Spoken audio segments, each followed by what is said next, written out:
1982.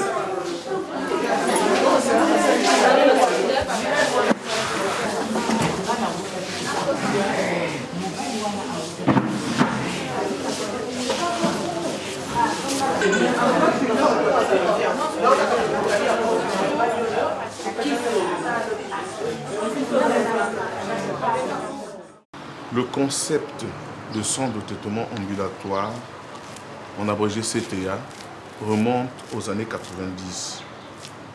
Il fait suite à la problématique de la prise en charge des personnes infectées par le VIH en Afrique. En 1994, donc, est créé le secteur de Brazzaville, qui est le premier en Afrique, qui sera détruit en 1997.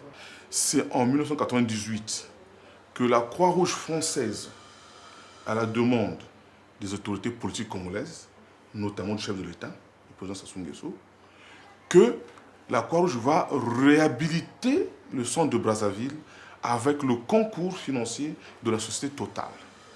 Et en 1999 sera créé le deuxième à Pointe-Noire, toujours par la Croix-Rouge française, appuyée par la société Total. Et cette structure est la structure de référence au niveau national en matière de prévention de la transmission de mère à l'enfant dans le VIH.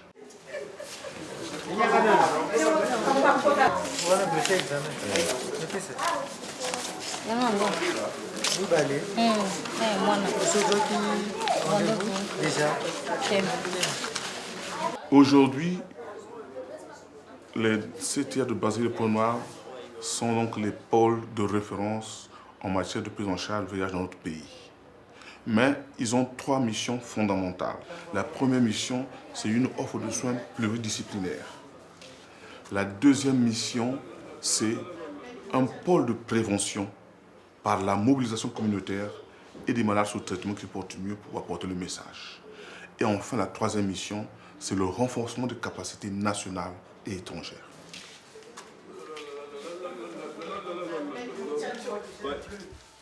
Aujourd'hui, c'est maintenant la tripla séparée. La tripla combinée, on a au Douaka un matin, il n'y en a pas. Aujourd'hui, vous allez prendre un comprimé, 2 comprimés au coucher. Au lieu de 1 comprimé, c'est maintenant 2 comprimés au coucher. Quant au volet dispensation, c'est une activité importante dans la prise en charge des personnes vivant avec le VIH. Les centres de traitement ambulatoire du Congo représentent environ 40% des patients qui sont sous ARV. Donc, chez nous, la dispensation se fait de manière sécurisée, c'est-à-dire encadrée d'une éducation thérapeutique. C'est donc conférer aux malades, donner aux malades les connaissances nécessaires pour qu'ils prennent bien leur traitement. En d'autres termes, pour qu'ils soient observants. Donc, éviter des phénomènes de résistance qui posent un gros souci dans la prise en charge des personnes vivant avec le VIH. Notre dernière consultation remonte au 4 octobre. Comment ça va actuellement maintenant? Tel que vous voyez, hein, je pète un peu la forme. Je vous rappelle que sur le plan biologique, les CD4 c'était à 392 sur le traitement. Comment doit se prendre le traitement? Oui, notamment les antirétroviraux. Les antirétroviraux doivent se prendre à des heures fixes surtout, oui, et à des prises régulières. Voilà. Nous avons un hôpital de jour au niveau de CTA. Par exemple, un patient qui fait un paludisme ou une diarrhée, il est gardé pendant 2, 3, 4 heures au niveau de l'hôpital de jour pour sa perfusion. Mais nous ne nous hospitalisons pas. L'hôpital de jour sert juste à prendre des patients un peu plus lourds, le temps de le remettre un peu sur le pied.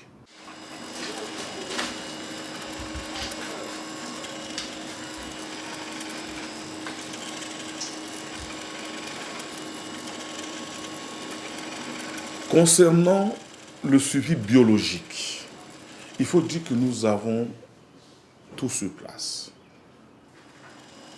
En partant des examens plus spécifiques du VIH, ce que nous appelons le comptage lymphocytaire, c'est-à-dire le dosage de CD4, pour voir un peu les défenses de la personne. Nous faisons sur place ce que nous appelons la charge virale. Les patients sont sous traitement antirétroviral. On a besoin de connaître si ce traitement marche ou pas en quantifiant cette charge virale. Et vous devez savoir que le laboratoire de Pointe-Noire a été le premier à avoir la charge virale et celui de Brazzaville bientôt avec l'aide de Total.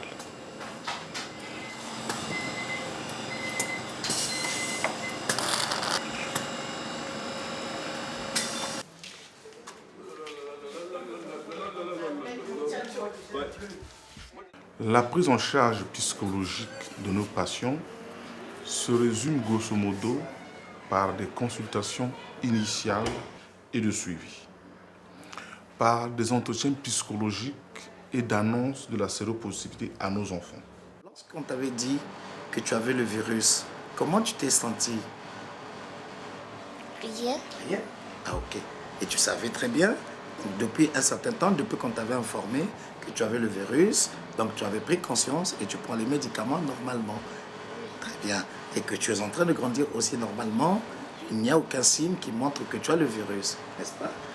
Donc tous les jours, tu prends les médicaments, le matin à 6 heures et donc le soir à 18 heures. Et avant de dormir. Et avant de dormir aussi. Ah ok. Voilà, donc vous voyez, donc, nous prenons en charge les enfants, tous les enfants, hein, d'âge confondu, donc de 0 mois jusqu'à pratiquement l'âge d'adolescence, donc 14 ans, 15 ans, 16 ans et jusque là-bas. À cela, il y a ce que nous appelons un appui social. Nos assistants sociales font des visites à domicile pour des malades que nous avons perdu de vue. Nos assistants sociales font ce que nous appelons la médiation familiale. Nos assistants sociales ont aussi un rôle dans l'éducation nutritionnelle de nos patients parce qu'elles organisent des repas communautaires, elles organisent la distribution des vivres PAM pour nos patients dénutris.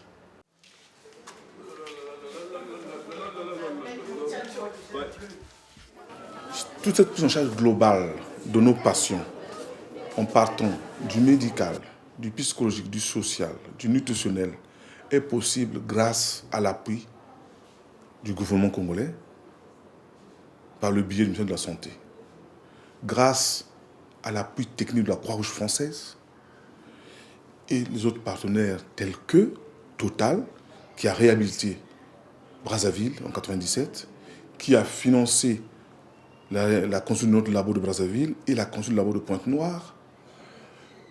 Nous avons également le Fonds mondial, nous avons la mairie de Paris. Voilà nos partenaires qui nous aident à mener à bien cette prise en charge dans les conditions que vous avez vues.